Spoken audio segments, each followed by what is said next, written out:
Do you know what I mean? They don't want it enough. So you're quite good at signing players, aren't you? Very good, yeah. So what's the secret? And you can tell us, and then we'll clip it out if you want, right? So no one else knows. What's the secret of signing players nowadays? Because we used to be quite tidy at it, right? But our thing was that we're never going to lie to you. We're going to tell you where you'll sit in the squad, blah, blah, blah. And by and large, people would respect the honesty of it, of not just blowing smoke up their arse, right? But this lot nowadays, they're like a different species. Yeah. So how do you do it? Because you've got some cracking players here now. You've signed some cracking players here over the years. What's the secret like? I don't know, I'm honest with them. I don't bullshit them to get them here, you know. A big thing is the social...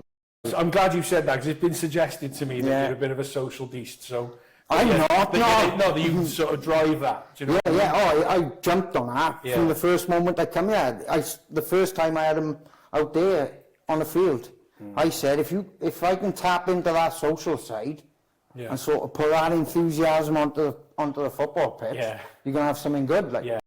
Because the social side here is unbelievable. You have them coming from all the valleys around here. Yeah, and it's bouncing at times, especially in the summer. So that helps. Yeah. Has helped with 1 or 2 players. Yeah. But I suppose it keeps them here as well, does it? Yeah. Well, some of them, like I signed Tom Wagger from the Garo. He come in and he's a social animal now. Yeah. He's one of the main ones that, you know, he's always out. But you know, you get drawn into it, and we have a court after every game and stuff, and it's brilliant, and it brought them together. Yeah. Did they buy into that straight away? Most of them, yeah. I'd say, you know, not every player, you know, I used the social side to get in. Other ones, it's like the first season took me till Will Jones, till I was probably about 10 games deep in the season then. He came because he wasn't being played over pen code, and he's a very good player. Yeah. He's my captain now. So I got him in, and other people start thinking, Will's gone, there's got to be something. Will is a brilliant trainer, he's the best trainer in the club. He don't miss a session or anything, and I'm a big one for training twice a week. Will come in and he sort of jumped on that with me. And then training started improving. I hardly signed anyone in the first season. It was tough. Yeah. It was tough to bring them in and even youngsters, because of the social side, you have youngsters, their fathers tell them they're all pissheads down there, you know, so you don't want to go down there, which isn't true.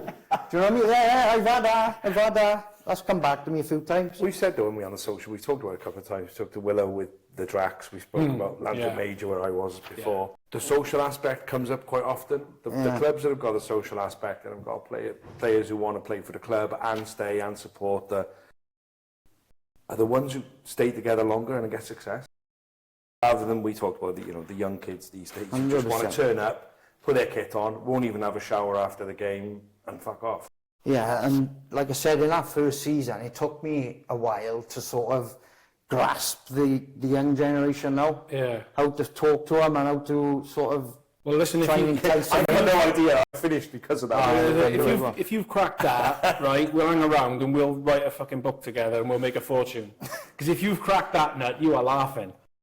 I've done all right with the youngsters, to be fair. And I think after the first season, obviously second season then, things started progressing, got a couple more players in, good players. Yeah. And they could see then our 11 was stronger, passed boys down to the second team got stronger, so the sort of whole environment was improving slowly.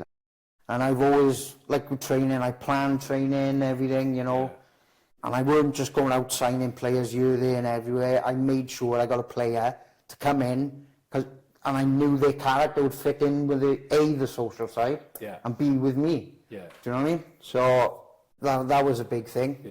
You know, it's no point bringing players in, you know, willy-nilly. You know, you got boys on the bench moaning every week, and you get that anyway. Some don't moan, do they? You get that anyway. What I mean is, if you've got a competitive squad, the boys on the bench sometimes I just tell them, you got to be realistic. You got to wait for your chance. Yeah. There's not much of that about, is there?